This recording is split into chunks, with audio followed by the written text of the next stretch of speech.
Part 1. The Horror in Clay. The most merciful thing in the world, I think, is the inability of the human mind to correlate all its contents. We live on a placid island of ignorance in the midst of black seas of infinity, and it was not meant that we should voyage far, the sciences each straining in its own direction. Part 1. The Horror in Clay. The most merciful thing in the world, I think, is the inability of the human mind to correlate all its contents. We live on a placid island of ignorance in the midst of black seas of infinity, and it was not meant that we should voyage far. The sciences, each straining in its own direction, have hitherto harmed us little, but someday the piecing together of dissociated knowledge will open up such terrifying vistas of reality and of our frightful position therein, that we shall either go mad from the revelation or flee from the light into the peace and safety of a new dark age. Theosophists have guessed at the awesome grandeur of the cosmic cycle wherein our world and human race form transient incidents. They have hinted at strange survivals in terms which would freeze the blood, if not masked by a bland optimism. But it is not from them that there came the single glimpse of forbidden eons, which chills me when I think of it, and maddens me when I dream of it.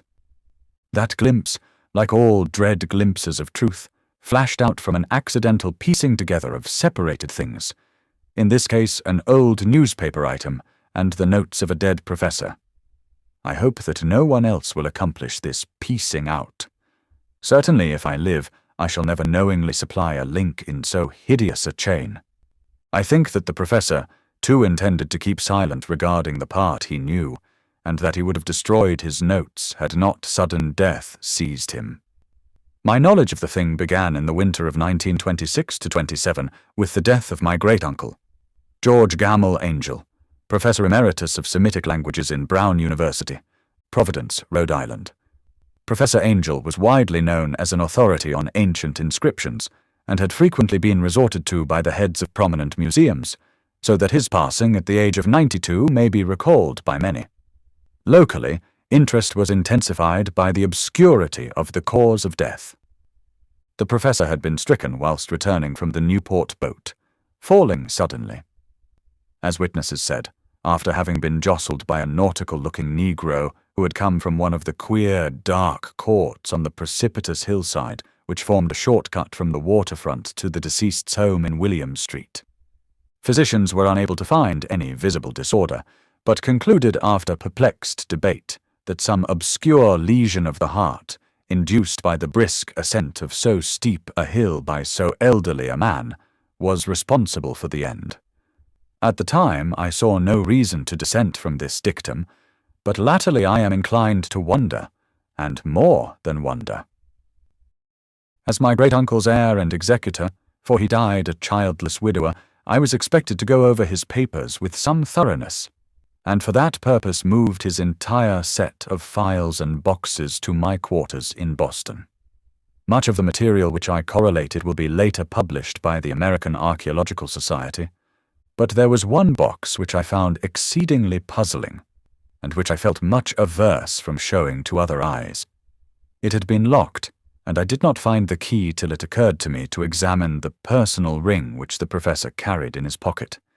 Then, indeed, I succeeded in opening it, but when I did so, seemed only to be confronted by a greater and more closely locked barrier.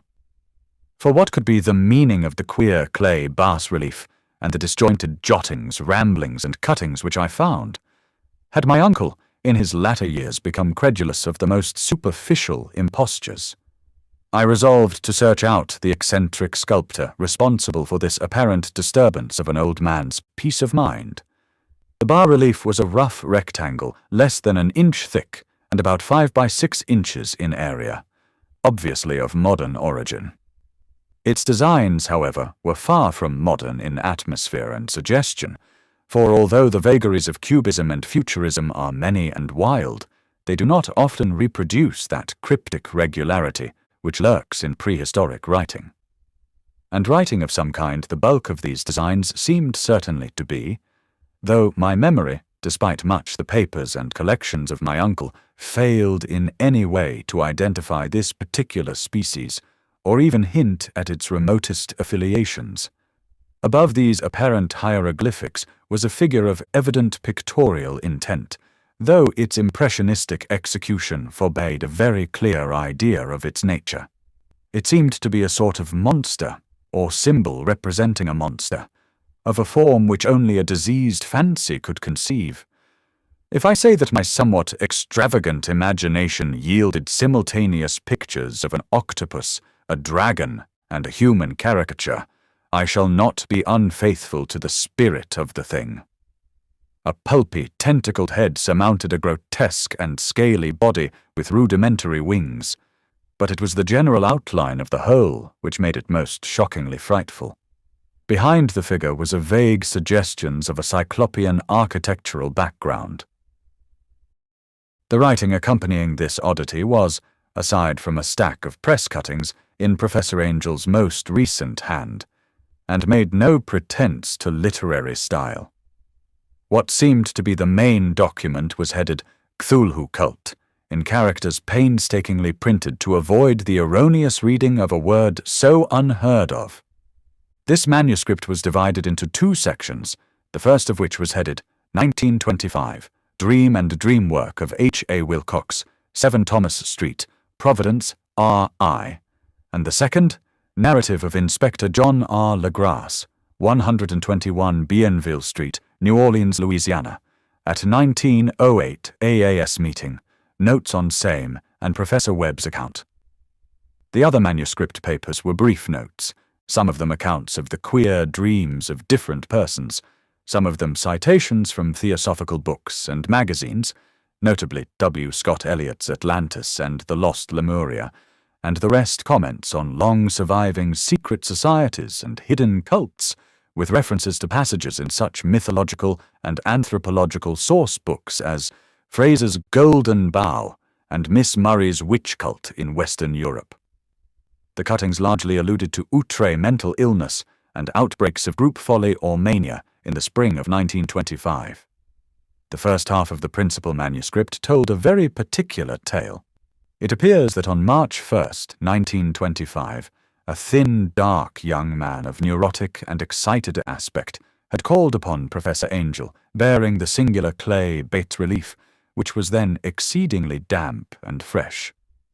His card bore the name of Henry Anthony Wilcox, and my uncle had recognized him as the youngest son of an excellent family slightly known to him, who had latterly been studying sculpture at the Rhode Island School of Design and living alone at the Fleur-de-Lis building near that institution. Wilcox was a precocious youth of known genius but great eccentricity, and had from childhood excited attention through the strange stories and odd dreams he was in the habit of relating. He called himself psychically hypersensitive, but the staid folk of the ancient commercial city dismissed him as merely queer. Never mingling much with his kind, he had dropped gradually from social visibility, and was now known only to a small group of aesthetes from other towns. Even the Providence Art Club, anxious to preserve its conservatism, had found him quite hopeless. On the occasion of the visit ran the professor's manuscript. The sculptor abruptly asked for the benefit of his host's archaeological knowledge in identifying the hieroglyphics of the bas-relief. He spoke in a dreamy, stilted manner which suggested pose and alienated sympathy, and my uncle showed some sharpness in replying, for the conspicuous freshness of the tablet implied kinship with anything but archaeology. Young Wilcox's rejoinder, which impressed my uncle enough to make him recall and record it verbatim, was of a fantastically poetic cast, which must have typified his whole conversation, and which I have since found highly characteristic of him. He said, "It is new, indeed, for I made it last night in a dream of strange cities. And dreams are older than brooding Tyre, or the contemplative Sphinx, or garden-girdled Babylon. It was then that he began that rambling tale which suddenly played upon a sleeping memory, and won the fevered interest of my uncle. There had been a slight earthquake tremor the night before, the most considerable felt in New England for some years, and Wilcox's imagination had been keenly affected. Upon retiring, he had had an unprecedented dream of great cyclopean cities of Titan blocks and sky-flung monoliths, all dripping with green ooze and sinister with latent horror. Hieroglyphics had covered the walls and pillars, and from some undetermined point below had come a voice that was not a voice, a chaotic sensation which only fancy could transmute into sound, but which he attempted to render by the almost unpronounceable jumble of letters, Cthulhu. This verbal jumble was the key to the recollection which excited and disturbed Professor Angell. He questioned the sculptor with scientific minuteness, and studied with frantic intensity the bas-relief on which the youth had found himself working, chilled and clad only in his nightclothes, when waking had stolen bewilderingly over him. My uncle blamed his old age, Wilcox afterward said, for his slowness in recognizing both hieroglyphics and pictorial design. Many of his questions seemed highly out of place to his visitor, especially those which tried to connect the latter with strange cults or societies. And Wilcox could not understand the repeated promises of silence which he was offered in exchange for an admission of membership in some widespread mystical or paganly religious body. When Professor Angell became convinced that the sculptor was indeed ignorant of any cult or system of cryptic lore, he besieged his visitor with demands for future reports of dreams.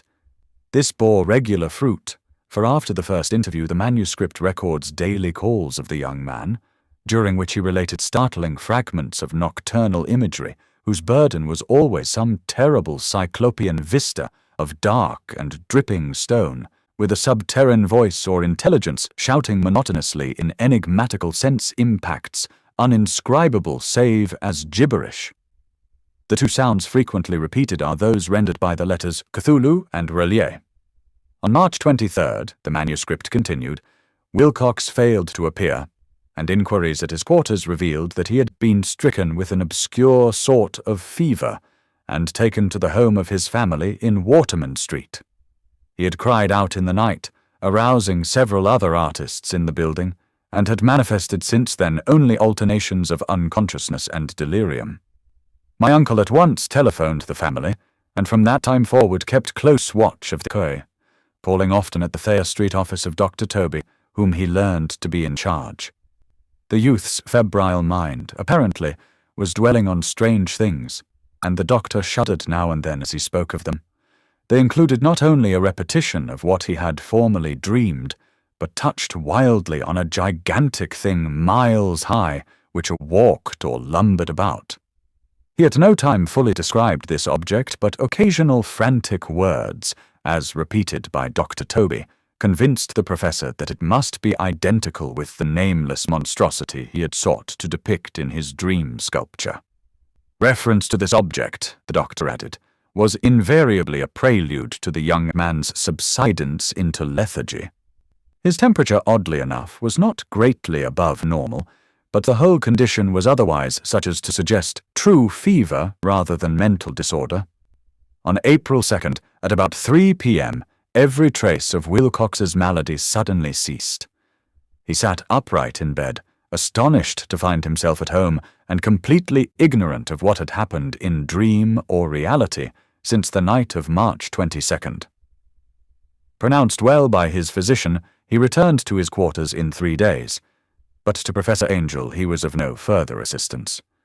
All traces of strange dreaming had vanished with his recovery, and my uncle kept no record of his night thoughts after a week of pointless and irrelevant accounts of thoroughly usual visions.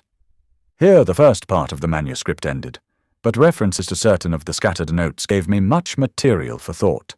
So much, in fact, that only the ingrained skepticism then forming my philosophy can account for my continued distrust of the artist.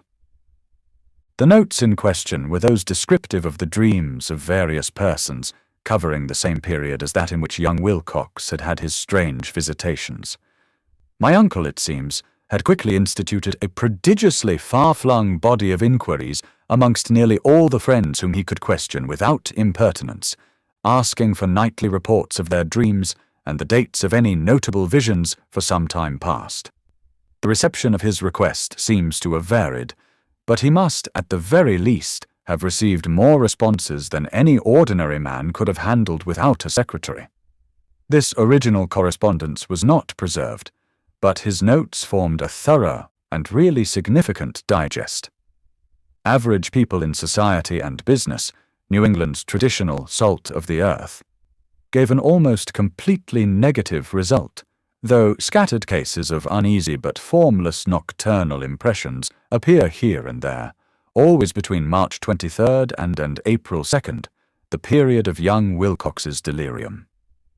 Scientific men were little more affected, though 4 cases of vague description suggest fugitive glimpses of strange landscapes, and in one case there is mentioned a dread of something abnormal. It was from the artists and poets that the pertinent answers came, and I know that panic would have broken loose had they been able to compare notes. As it was, lacking their original letters, I half suspected the compiler of having asked leading questions, or of having edited the correspondence in corroboration of what he had latently resolved to see. That is why I continued to feel that Wilcox, somehow cognizant of the old data which my uncle had possessed, had been imposing on the veteran scientist. These responses from aesthetes told disturbing tale. From February 28th to April 2nd, a large proportion of them had dreamed very bizarre things, the intensity of the dreams being immeasurably the stronger during the period of the sculptor's delirium. Over a fourth of those who reported anything reported scenes and half-sounds not unlike those which Wilcox had described, and some of the dreamers confessed acute fear of the gigantic, nameless thing visible toward the last. One case, which the note describes with emphasis, was very sad. The subject, a widely known architect with leanings towards theosophy and occultism, went violently insane on the date of young Wilcox's seizure and expired several months later after incessant screamings to be saved from some escaped denizen of hell.